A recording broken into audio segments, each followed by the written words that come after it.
श्रीमद् भागवत महापुराण अष्टम स्कंद तृतीय अध्याय। गजेंद्र के द्वारा भगवान की स्तुति और उसका संकट से मुक्त होना। श्री सुखदेव जी कहते हैं, परीक्षित, अपनी बुद्धि से ऐसा निश्चय करके गजेंद्र ने अपने मन को हृदय में एकाग्र किया और फिर पूर्व जन्म में सीखे हुए श्रोत के जप द्वारा भगवान की स्तुति करने लगा। गजेंद्र ने कहा, जो जगत के मूल कारण हैं, सबके हृदय में पुरुष के रूप में विराजमान है और जगत के एकमात्र स्वामी हैं, जिनके कारण इस संसार में चेतना का विस्तार होता है, उन भगवान को मैं नमस्कार करता हूँ, प्रेम से उनका ध्यान करता हूँ। यह संसार उन्हीं में स्थित है, उन्हीं की सत्ता से प्रतीत हो रहा है। भगवान की मैं शरण ग्रहण करता हूँ। यह विश्व प्रपंच उन्हीं की माया से उनमें अध्यस्त है। यह कभी प्रतीत होता है और कभी नहीं। प्रलय के समय लोक, लोकपाल और इन सब के कारण संपूर्ण रूप से नष्ट हो जाते हैं। वे प्रभु ही मेरी रक्षा करे। उनकी लीलाओं का रहस्य जानना बहुत कठिन है। उनके वास्तविक स्वरूप को न तो देवता जानते हैं न ऋषि। फिर दूसरा कौन प्राणी है जो वहां तक जा सके, उसका वर्णन कर सके। वे प्रभु मेरी रक्षा करे, जिनके परम मंगलमय स्वरूप का दर्शन करने के लिए महात्मागण संसार की समस्त आसक्तियों का परित्याग कर देते हैं। वे ही मुनियों के सर्वस्व। भगवान मेरे सहायक है, वे ही मेरी गति है। न उनके जन्म कर्म है और न नाम रूप। फिर उनके संबंध में गुण और दोष की तो कल्पना ही कैसे की जा सकती है। उन्हीं अनंत सर्वशक्तिमान सर्वेश्वरमय परमात्मा पर ब्रह्म को मैं नमस्कार करता हूँ। वे अरूप होने पर भी बहुरूप है। उनके कर्म अत्यंत आश्चर्यमय हैं। मैं उनके चरणों में नमस्कार करता हूँ।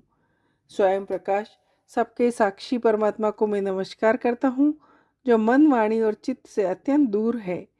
उन परमात्मा को मैं नमस्कार करता हूँ। विवेकी पुरुष कर्म संन्यास या कर्म समर्पण के द्वारा अपना अंतःकरण शुद्ध करके जिन्हें प्राप्त करते हैं, तथा जो स्वयं परमानंद एवं ज्ञान स्वरूप है, दूसरों को केवल मुक्ति देने की सामर्थ्य भी उन्हीं में है, उन प्रभु को मैं नमस्कार करता हूँ। जो सत्य, रज, तम इन तीनों गुणों का धर्म स्वीकार करके उन भेद रहित समभाव से स्थित एवं ज्ञान घन प्रभु को मैं बारंबार नमस्कार करता हूँ। आप सबके स्वामी, समस्त क्षेत्रों के एकमात्र ज्ञाता है, आपको मैं नमस्कार करता हूँ। आप स्वयं ही अपने कारण हैं, आपको मेरा बारंबार नमस्कार है। आप समस्त इंद्रियों और उनके विषयों के दृष्टा है, समस्त प्रतीतियों के आधार है, अहंकार आदि छाया रूप है। समस्त वस्तुओं की सत्ता के रूप में भी केवल आप ही भास रहे हैं। मैं आपको नमस्कार करता हूँ। आप सबके मूल कारण हैं तथा कारण होने पर भी आप में विकार नहीं होता, इसलिए आप अनोखे हैं, कारण है। आपको मेरा बारंबार नमस्कार है। आप मोक्ष स्वरूप है। आप समस्त वेद और शास्त्रों के परम तात्पर्य है और समस्त संत आपकी ही शरण ग्रहण करते हैं, अतः आपको मैं नमस्कार करता हूँ। जैसे कोई दयालु पुरुष फंदे में पड़े हुए पशु का बंधन काट दे, वैसे ही आप मेरे जैसे शरणागतों की फांसी काट देते हैं। आप नित्य मुक्त हैं, परम करुणामय हैं। आपके चरणों में मेरा नमस्कार है। धर्म, अर्थ, काम, मोक्ष की कामना से मनुष्य उन्हीं का भजन करके अपनी अभिष्ट वस्तु प्राप्त कर लेते हैं। इतना ही नहीं, वे उनको सभी प्रकार का सुख देते हैं। वे ही परम दयालु प्रभु मेरा उद्धार करे। जिनके अनन्य प्रेमी भक्त जन उन्हीं की शरण में रहते हुए किसी वस्तु की अभिलाषा नहीं करते, केवल उनकी परम दिव्य मंगलमयी लीलाओं का गान करते हुए आनंद के समुद्र में निमग्न रहते हैं।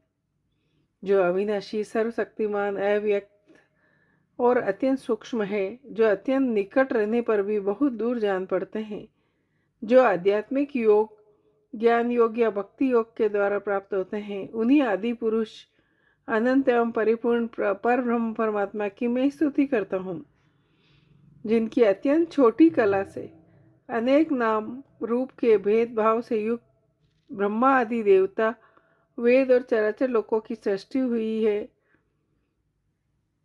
वैसे ही जिन स्वयं प्रकाश परमात्मा से बुद्धि, मन, इंद्रिय और शरीर जो गुणों के प्रवाह रूप है बार बार प्रकट होते हैं, लीन हो जाते हैं, वे भगवान न देवता है न असुर है। वे मनुष्य और पशु पक्षी भी नहीं है, वे स्त्री भी नहीं है, पुरुष भी नहीं है, वे कोई साधारण या असाधारण प्राणी भी नहीं है। न वे गुण है, न कर्म है, न कार्य है और न कारण ही है। सबका निषेध हो जाने पर जो कुछ बचा रहता है वही उनका स्वरूप है।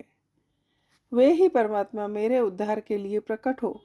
मैं जीना नहीं चाहता। यह हाथी की योनि बाहर और भीतर सब ओर से अज्ञान रूप आवरण के द्वारा ढकी है।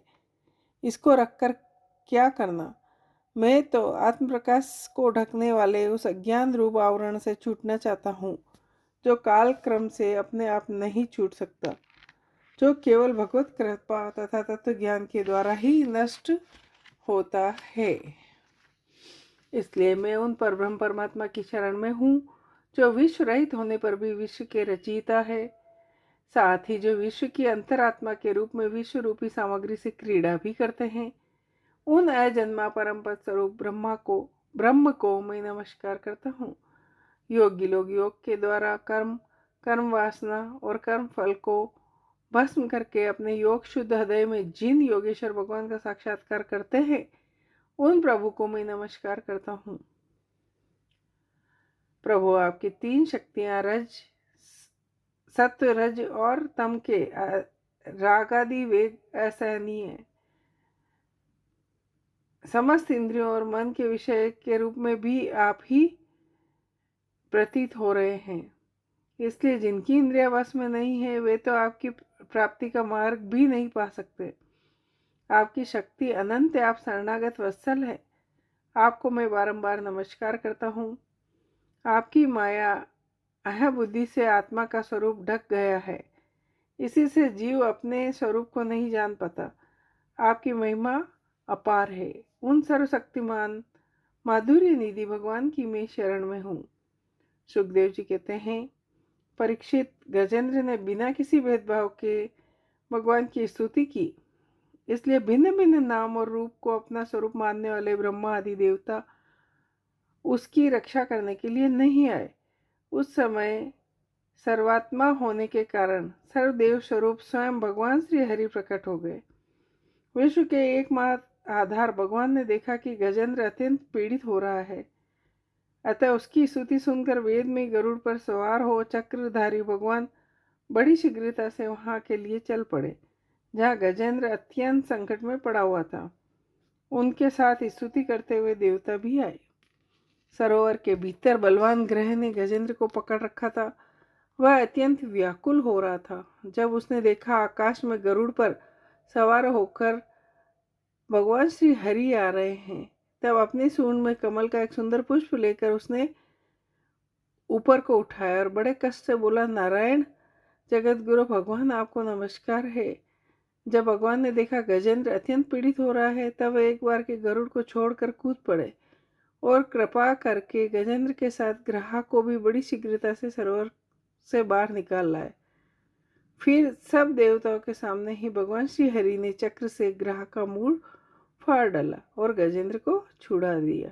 इति श्रीमद्भागवत महापुराण परमहंसाय अष्टम स्कंद तृतीय अध्याय। जय हो। श्रीमद्